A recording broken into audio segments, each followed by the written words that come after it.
విద్వాన్ గుడిసు వెంకటేశ్వరులుగా మన ప్రాచీన మహర్షులు 39వ భాగం 1-3-20 ఆయన రాసిన 7 పుస్తకాలు 7వ పుస్తకంలో ఋభు మహర్షి గురించి చెప్తారు. మృగశృంగుడను పేరు పొందినటువంటి వత్సుడనే మహర్షి చేసిన తపస్సుకు మెచ్చి విష్ణుమూర్తి ప్రత్యక్షమై అతనికి వరం ఇవ్వడు. అతడు ఋభు అనే పేరు పొంచి కిందటి జన్మాన్ని తెలుసుకొని తత్వజ్ఞాని ఇక జన్మం పొందకూడదని మోక్షం పొందాలని చెప్పి అదృశ్యమై వత్సుడు బ్రహ్మచర్యంలో మహర్షులను, యజ్ఞం చేత దేవతలు, సంతానం చేత పితృదేవతలను, తపస్సు చేత భగవంతుని సంతోషమి చిరకాలం మహాయోగి అయి జీవి చివరకు యోగ మార్గంలో శరీరాన్ని త్యజించి బ్రహ్మపదాన్ని పొంది ఆ తర్వాత అతడు ప్రళయకాల పర్యంతం ఆ విధంగా పరమ సుఖాల నుండి ఆ తర్వాత శ్వేతవరాహ కల్పంలో బ్రహ్మ మానస పుత్రుడై పుట్టి ఋభువు అనే పేరు పొంది జ్ఞానం. ఋభువుకి బాల్యం నుండి బ్రహ్మజ్ఞాన సంపద బాగా అద్భి అతడి పూర్వజన్మ సుకృతం అలాంటిది అవ్వడం అతడు బ్రహ్మచర్యాన్ని చేస్తూ బ్రహ్మ విజ్ఞానాన్ని పొంది పరమ పవిత్రుడై ఉన్న భగవంతుడు వరాహావతారం ఎత్తినప్పుడు అతని శిష్యుడైన ఋభుడు ఏకవ్యాపకమై సమస్తగతమై సేవాకమై శ్రీకరంపై కళ్యాణ విహారమై నివిడం అయాతీతమై నిర్గుణంపై కైవల్య విహారమై జనన నాశాతీతమై ఉత్తమ శ్లోకంపై పరమార్థతత్వం నటించు నిత్య శుద్ధ స్థితిని అని బ్రహ్మాది భేద రూపాలు పరమాత్మని కంటే వేరు కావని, ఏక పదార్థానికి అనేక రూప భేదాలు అలాగే బాహ్య అభ్యంతర ప్రవృత్తులనే కలుగుతాయి కానీ పరమాత్ముడికి భేదం లేదని తెలుసుకొని దృఢ నిశ్చయుడై దివ్యానందాన్ని పొందుతున్న నిదాఘుడు శిష్యుడవడు. అలాంటి ఋభుతత్వం వెలిగి బ్రహ్మనిష్ఠాగరిష్ఠుడై చాలా సంవత్సరాలు మహాతపస్సు చేస్తుండగా పులస్య మహర్షి కొడుకు బ్రహ్మచర్య పరిపృత పాలకు బహుశ్రద్ధాభయ శక్తి వినయ విధేయతలకు నిరయుడు అయినటువంటి నిదాఘుడనేటువంటి ఉత్తమమైన బ్రహ్మ జిజ్ఞాస కలిగిన వాడు తన గురువు తెలుసుకోవడానికి ఋభు మహర్షి దగ్గరకి ఉత్తముడు ఆ గురువు పొందటం చేత ఉత్తముడైన శిష్యుడు ఎంత ఆనందపడతాడు. ఉత్తముడైన శిష్యుడిని పొందటం చేత గురువు కూడా అంతే ఆనందం అతనికి విపుల సామ్రాజ్యాన్ని నిజశక్తితే సంపాది సుస్థిరం చేసి దాని వినయ వివేకవంతుడై కొడుకు చేతిలో పెట్టి తాను విశ్రాంతి తీసుకోదలిచిన చక్రవర్తిలా తన తపశక్తిని ధారపోసి సంపాదించిన జ్ఞానఫలాన్ని తాను అనుభవి తన అంతటి వాడైన శిష్యుణ్ణి అలాంటి దానికి అప్పచెప్పి జ్ఞానజ్యోతి నిత్యోజ్వలంగా నిలిపి ఉంచడానికి నిజమైన గురువు ఎదురు చూస్తాడు కనుక సర్వ విధాల తన శిష్యుడవడానికి తగి ఉన్న నిదాఘుణ్ణి రాక చూసిన గురువు లభించాడని పులస్య బ్రహ్మపుత్రుడు బ్రహ్మానందం పొందా. అడిగిందే తడవుగా గురువు శిష్యుడిని తీసుకున్నాడు. అంగీకరించిందే తడువుగా శిష్యుడు గురువుకు సేవకుడయ్యాడు. జ్ఞానబోధ కాలక్రమంలో ఋభువు నిదాగు అన్ని శాస్త్రాల విజ్ఞానాన్ని బోధించి ఒక అద్వైతాన్ని మాత్రం బోధించగా గృహస్థాశ్రమం స్వీకరించి గార్హస్థ్య ధర్మాన్ని చక్కగా నిర్వర్తించమని పంపేసి శిష్యుడు నిదాఘుడు గురువు ఆజ్ఞ ప్రకారం వెళ్ళి వివాహమాడి భార్యతో దేవికా నదీ తీరంలో గల వీరనగరం అనే పేర పట్టణంలో చేరి ఉన్న ఒక వనంలో చేరి అందు గృహస్థాశ్రమాన్ని నిర్వర్తిస్తున్నారు. మంచ యజ్ఞాలను చేస్తూ జపతపాలు హేమరకవక అతిథి సేవ అభ్యాగత సేవ మనోవాక్కాయ కర్మలతో చేస్తూ గురువుని స్మరిస్తూ భగవంతుణ్ణి భావిస్తూ నిదాఘుడు ధర్మపత్నితో కాపురం చేస్తూ 1000 సంవత్సరాలు గడిపారు. అలా ఉంటే ఒకరోజు శిష్యుని అద్వైత వాసన ఏమిటో తెలుసుకోగలగాలి.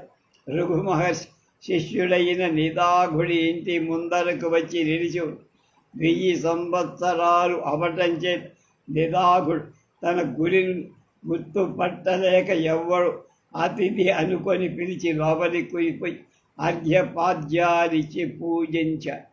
పరిపాటి కానీ రుభువు తాను చెప్పల.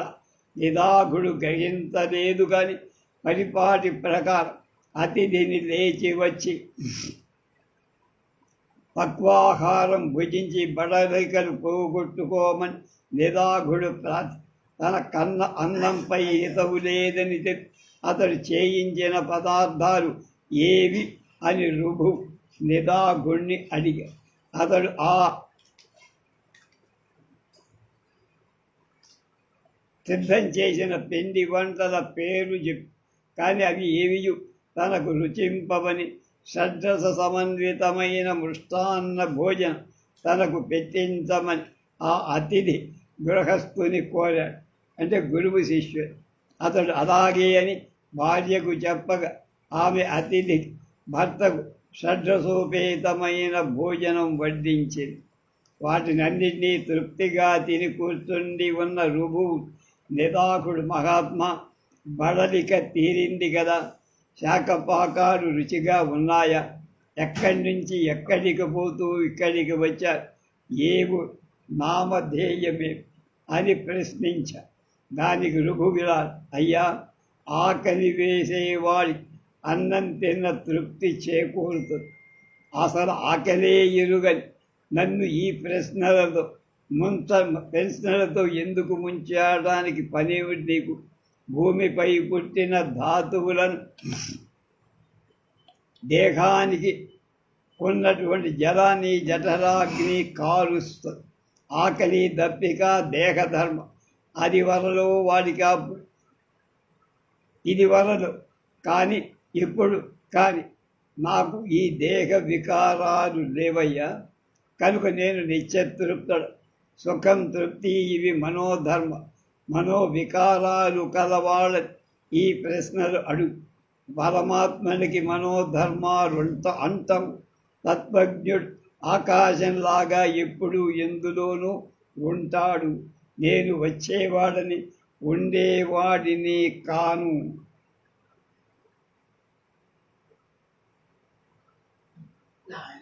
నువ్వు తప్ప ఇతరులు తత్వం అది నువ్వే, తత్వం అది నువ్వే అనే పదానికి తగరు.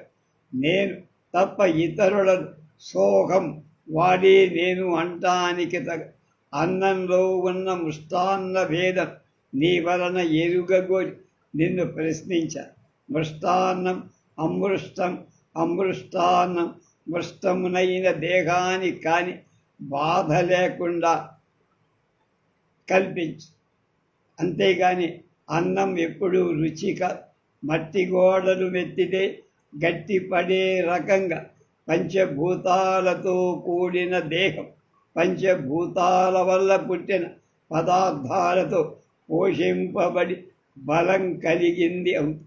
ఏది రుచి ఏది అరుచి అనేటువంటి వ్యర్థవాదాలు మాని ముక్తి మార్గం పొంది చిత్తంలో పరతత్వాన్ని తగిల్చి ఇహలోక విధులు ఇంతటితో వదిలిపెట్టు అన్నారు. నిదాఘుడు అప్పుడు అతనికి నమస్కారం చేసి మనస్సులో ప్రసన్నమైందని పడి కృతజ్ఞత పూర్వకంగా ఆయన పేరు అడిగారు. అతడు, ఒరేయ్ నేను నీకు గురువుండ్రా, రుగుణ్ణి, నీకే రహస్యం తెలిసి వివేకం చెప్పటానికి వచ్చాను. కనుక వచ్చిన పనైంది, పోయి వస్తా. నీవింక ప్రపంచమంతా పరమేశ్వరాధీనం చేసి సుస్థిరగతి బలిసి చక్కగా వర్ధిల్లు అని చెప్పి వెళ్ళి పునర్దర్శన మళ్ళా 1000 ఏళ్ళైపోయాయి. ఋభువు నిదాఘుడు ఉన్న నగరానికి వచ్చి నగర సమీపంలో ఉన్న ఆ పురం ఏలే రాజు సైన్యం వెంట నుండి ఏనుగునికి రాజప్రసాదానికి పో. ఈ సందడి వల్ల జనుల రాకపోకల వల్ల హడావిడి.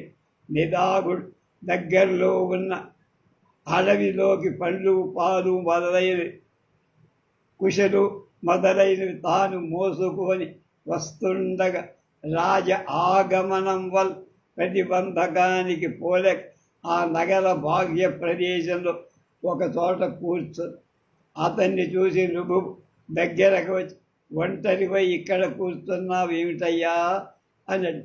అది చూసి చిరకాలం అవ్వటం చేసి నిదాఘుడి అతన్ని ఆనవాలు పట్టలేక, అయ్యా ఈ బరువు మోసుకొని ఇంటికి వెళుతుండగా ఈ రాజు బలగం తెలుగున దానికి అడ్డు వచ్చేయటం చేత ఇక్కడ చతికిల పడ్డాను. వీరిలో రాజెవడు, వాడి బలం ఏమిటయ్యా అని ఋజువు నిదాఘుణ్ణి ప్రశ్న. ఏనుగు మీద ఉన్నవాడు రాజు అని అన్నాడు. ఏనుగేది, రాజెవడు అంటే అతడు మళ్ళా, అయ్యా పైన ఉన్నవాడు రాజు, కింద ఉన్నది చూడగానే తంతి పిల్లాడైనా ఇది గ్రహించగలడు. నువ్వు ఇలా ప్రశ్నించుతున్నావు అని నిదాఘుడు అడిగాడు. కిందేమిటయ్యా పైనేమిటి నాకు తెలియదు చెప్పమన్నా. అప్పుడే కోపించి నిదాఘుడు బురుబడి మెడ వంచి వీపుపై నేను రాజులాగా నీ మీద ఉన్నాను, నేను ఏనుగులాగా నువ్వు కేనుగులాగా కింద ఉన్నావు అని నువ్వెవడవు నేనెవడు చెప్తావా అన్న. తక్షణమే తత్వం సోహం వాక్యాలు 2 వేకమైన అద్వైత వాసన అతడి వెంటనే కింద పడి సాష్టాంగం పడి, మహాత్మా నువ్వు నా గురుడువైన ఋభుడవు కాదు కదా, కాకపోతే ఇతరులకు ఇలాంటి అద్వైత వాసన సంస్కారం ఎవరి దగ్గర లోకల్లో ఉండదు, మీరే నా గురువులు అన్న. పోయి నేను ఋభుణ్ణి, నువ్వు నాకు చేసిన పూర్వ సేవ వల్ల ఆనందించి నీకు బ్రహ్మ విద్య తేట తెల్లంగా ఉపదేశించాలని వచ్చా. నీకేమైనా సంశయాలుంటే అడుగు చెప్తా. అప్పుడు భక్త శ్రద్ధలతో మహాత్మా సంసార సాగర సునాయాసంగా దాటించే ఆత్మ అనాత్మ వివేకం నాకు తెలిపి నన్ను కరుణించమని నిదాఘుడు ఋభువుని సకలార్థవిధుడు, సర్వవేదాంత పారజ్ఞుడు, సర్వపూజ్యుడు, మహాత్ముడు అయిన ఋభువు ఇలా చెప్పాడు. వత్సా సర్వవాక్యాలకు అవధిభూతమైంది పరబ్రహ్మం, సర్వచింతకు అవధి అయినటువంటిది బౌండరీ పరిధి గురువు. సర్వకారణ కార్యాల ఆత్మ, కార్యకారణవన్నితుడు, సర్వసంకల్పరహితుడు, సర్వనాదమయమైన శివుడు, సర్వమాయావర్జిత చిన్మాత్ర స్వరూపు, సర్వానందమయుడు, పరుడు కనుక సర్వతేజ ప్రకాశాత్ముడు, నాదానందమయాత్మకు, సర్వ అనుభవ నిర్ముక్త, సర్వధ్యాన వివర్జితు, సర్వనాద కళాతీతుడు, అవ్యయుడు అయిన ఆత్మ అనాత్మ అలాగే వివేకాది భేదాభేద వివర్జితుడు, శాంతాది అశాంతాది హీనాత్ముడు, వాదాంత జ్యోతిరాత్మకు, తత్వం అస్యాది మహావాక్యార్థ దూరుడు, బ్రహ్మాస్మి మొదలైన పదాల వాక్యాలకు దూరంగా ఉండేవాడు. తత్ అనే శబ్దానికి వర్ణ్యుడు అంటే ఎవరు దాని గురించి చెప్తారో ఆయన. స్వం శబ్దహీనుడు అని వాక్యాంతవర్జితుడు, క్షరాక్షర వీరుడు, నాదాంత జ్యోతి ఆత్మను నేనే. ఆత్మ అనే శబ్దం లేని ఆత్మశబ్దార్థం లేనివాడు, సత్య జ్ఞానానంద స్వరూపం లేనివాడు అయిన ఆత్మయే సనాతన, నిర్దేశింపశక్యం కానివాడు. ప్రపంచమంతా తన స్వరూపమైనవాడు అయిన ఆత్మను నేను నామరూపాధికం కాని, భోజ్యం భోగ్యం రుక్కు కాని, సదసత్ స్థితి కాని, క్షరాక్షర స్థితి కాని లేని ఆత్మను నేనే. గురు శిష్యాది భేదరహితం దేవలోక సురావసురు అనే భేదం, దేవలోకం మానవలోకం, అలాగే రాక్షసులు దేవతలు అనే భేదభావం లేదు. ధర్మాధర్మాలు, శుద్ధ అశుద్ధాలు, కాలాకాల నిశ్చయ సంశయాలు, మంత్రామంత్ర విద్య అవిద్యలు లేదు. దృశ్యాలు అనే ప్రసంగం లేని అయిన ఆత్మను నేను. దేహత్రయం కాని, కాలత్రయం కాని, లోకత్రయం కానీ నాకు లేదు అయ్యా. నాకు చిత్తం లేనందున చింత లేదు, దేహం లేనందున జర లేదు, పాదాలు లేనందున గమనం లేదు, హస్తాలు లేనందున చేసే పనులు క్రియలు లేవు, జర లేనందున సాగు లేదు. ముసలితనం ఉంటేగా సాగు లేదు. కనుక సత్యం లేదు, భయం లేదు, అక్షర ఉచ్చారణ లేదు. గురు శిష్యాధికలే. నువ్వు గురువు, నేను శిష్యుడు, నేను గురువు, నువ్వు శిష్యుడు అనే భేదం ఉన్నది ఒకే భావం. నాకు రెండవ భావం అంతకంటే సత్యం ఉంటే తన్న కొంచెం అసత్యం ఉండవచ్చు. సత్యం ఉన్నదంటే దాని పక్కన అసత్యం, కనుక సత్యమే లేదు. అసత్యం ఉంటే సత్యం తప్పకుండా, కనుక అసత్యం కూడా లేదు. శుభాశుభాలు అశుభాశుభాలు లేవు. భయం అభయం, బంధం మోక్షం అవి అనే వ్యవహారం ఉండటం లేకపోవడం, కార్య కారణం, ద్వైతం అద్వైతం, చూపు దృశ్యం, అంతరం బాహ్యం, లోపలపై పూర్ణత్వం, నువ్వు నేను అలాంటి అనువ్యవహారం అది ఎంత మాత్రం నాకు లేవు.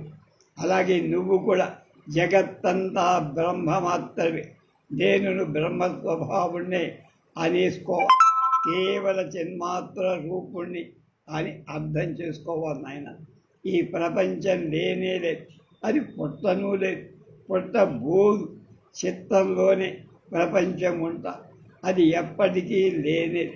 ప్రపంచం లేదు, చిత్తం లేదు, అహంకారం లేదు, జీవుడు లేదు, మాయ లేదు, దేహం లేదు, భయం లేదు, కర్త క్రియ శ్రవణం మననం సమాధి ప్రమాద ప్రమాణం మొదలైనవి ఏమీ లేదు.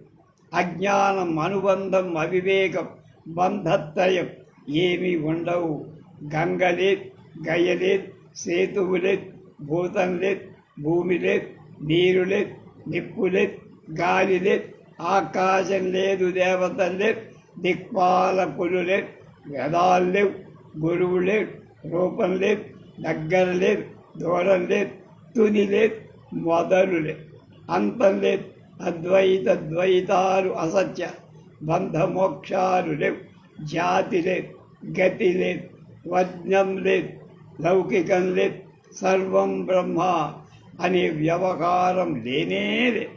బ్రహ్మమనే వ్యవహారం లేదు, చిత్తమనే వ్యవహారం, నేను చిత్తుడనే మాట, బ్రహ్మాస్మి అనే పలు, నిత్యశుద్ధుడం అవడం ఏమి వాక్కు చేత ఏ లవమో చెప్పబడి కొద్దిగా, మనసు చేత ఏ కొద్ది మాత్రమో ఆలోచింపబడి, బుద్ధి చేత ఏ కొద్దిగానో నిశ్చయింపబడి లేనే లేదు.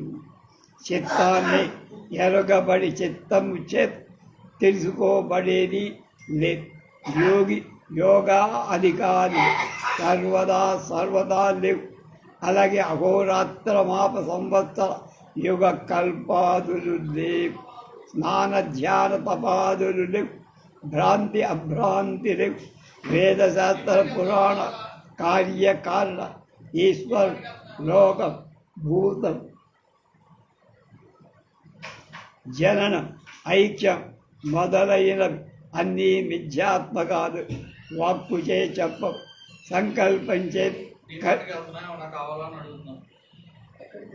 కల్పితమైన మనసు చేత చింతింపబడి బుద్ధి చేత నిశ్చయింపబడి అన్నీ మిథ్య. శాస్త్రం వల్ల తెలుపబడి నేత్రాల చేత చూడబడి చెవుల చేత వినబడి ఇంద్రియాల చేత గ్రహింపబడి సమస్తం మిథ్య.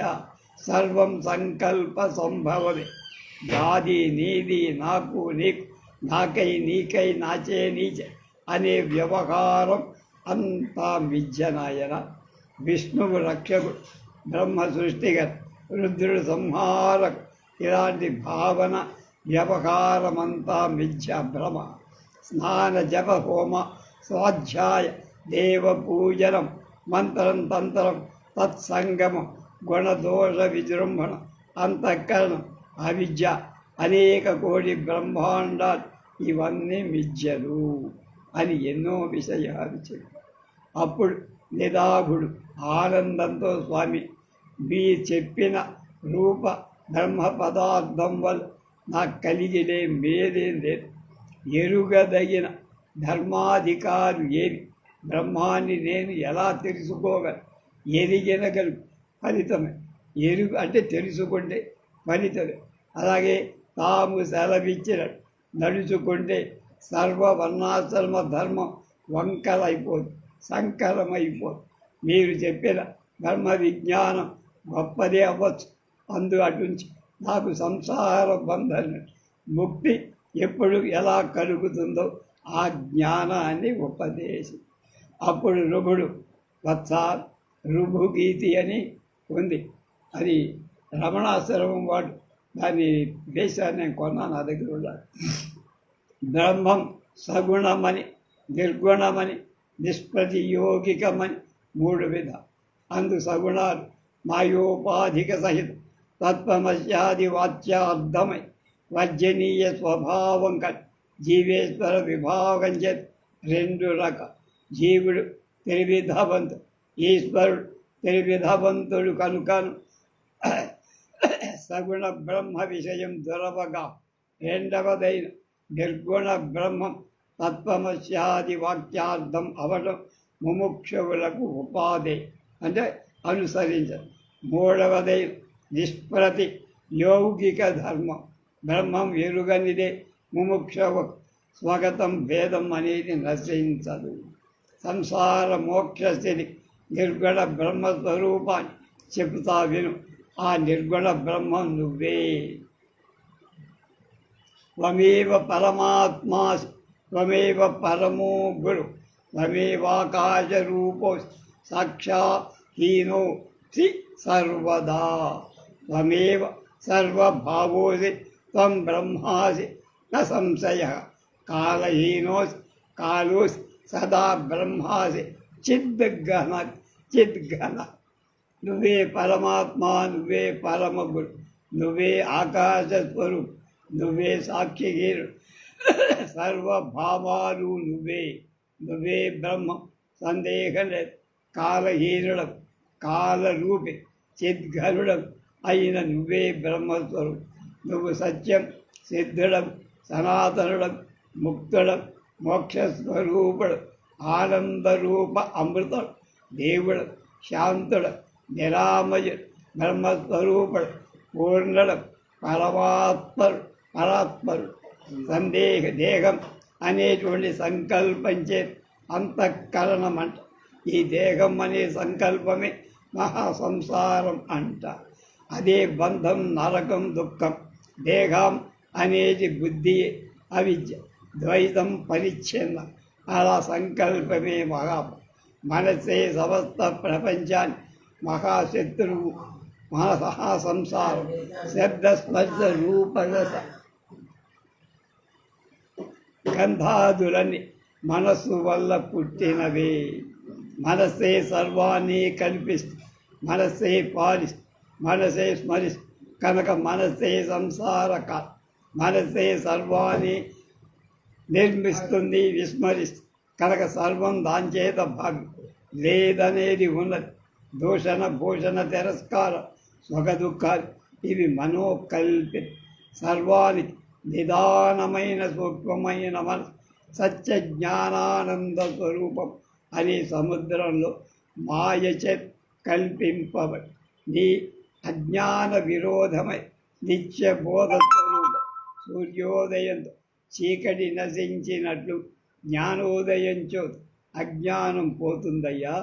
నువ్వు సర్వవ్యాపకమై సత్య జ్ఞానానంద ముఖ్య లక్షణమై అనుమానం లేని అద్వితీయ పరబ్రహ్మవు. సత్య జ్ఞానానంద లక్షణమై నిర్గుణ బ్రహ్మవు. ముక్తి నిమిత్తం ఎరుగదగినవాడు. మిగతాదంతా అలక్షణవంతం కాదని చెప్పబట్టం మరువరాదు. వయి నిదాగా జాగ్రదాది విలక్షణమై తురీయ బ్రహ్మరూపమై జ్ఞానం ఎదిగి సంసారం నుండి తరింతో అజ్ఞానం మళ్ళా చెబుతావి. సాలెపులు భూలు పోగులు ఎలా సృష్టించి నాశనం చేస్తుందో అలాగే జీవుడు జాగ్రత్త స్వప్న సుఖాలను గురించి వాపోతూ తిరిగి వస్తాడు. జీవుడు కళ్ళలో ఉన్న జాగ్రత్త అవస్థ అని, కంఠంలో ఉన్న స్వప్నావస్థ అని, హృదయంలో ఉన్న సుషుప్తి అని, శిరస్సులో ఉన్న తురీయమని గ్రహించు. యతో వాచో నివర్తంతే అప్రాప్య మనసా సహ ఆనందమేత జీవచ యజ్ఞాత్వా ముచ్యతే బుధ సర్వవ్యాపిన మాత్మానం క్షీరే అర్చిరివార్చితం ఆత్మవిజాతపో మూలం తద్బ్రహ్మ అని తత్పరం.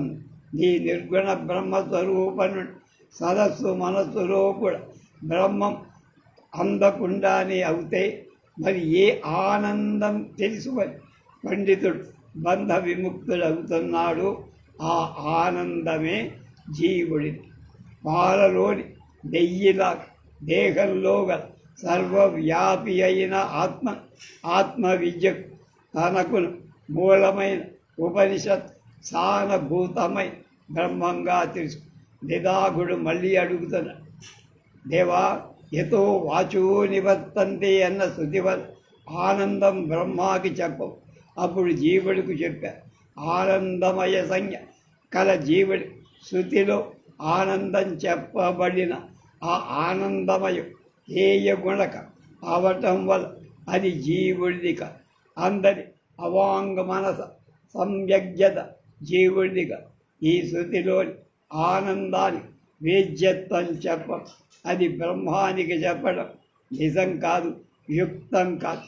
అప్పుడు రుభు చిరునవ్వులకు పోయి ఏ కారణంలో మోక్షాతీతమైన దశలో జీవుడు బ్రహ్మత్వాన్ని పొందుతాడు.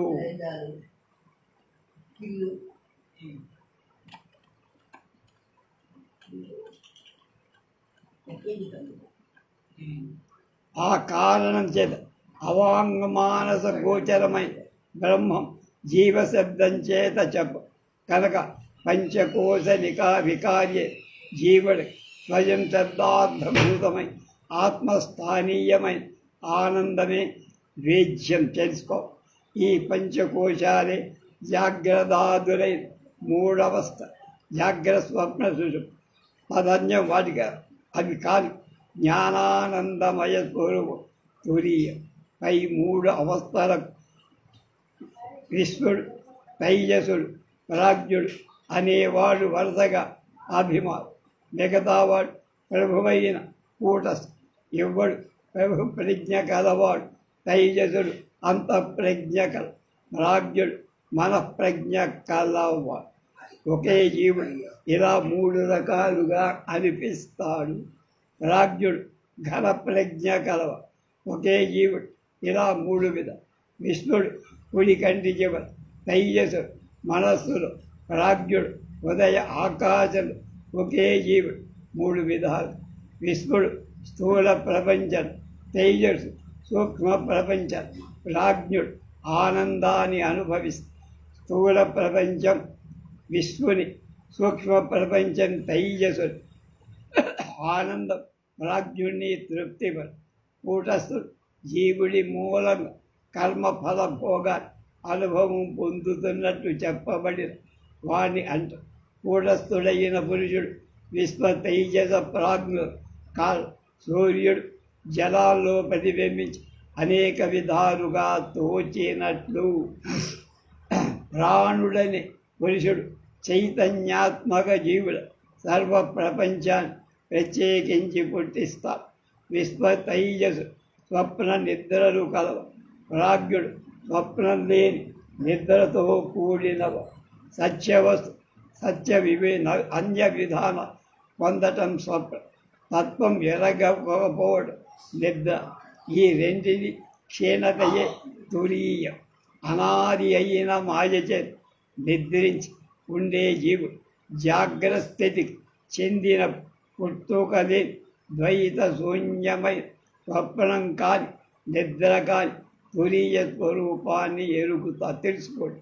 తురీయాత్మ జ్ఞానోదయమైన దేహేంద్రియ ప్రపంచం ఉందా అనేది మాయాస్వరూపం. పరమార్థం కాకపోతే అందులో ద్వైతం లేదు అనే దాని అందులో ద్వైతం అనేది లేదు. అంతా అద్వైతమే. చాలా ఉంది, మిగతావి రేపు.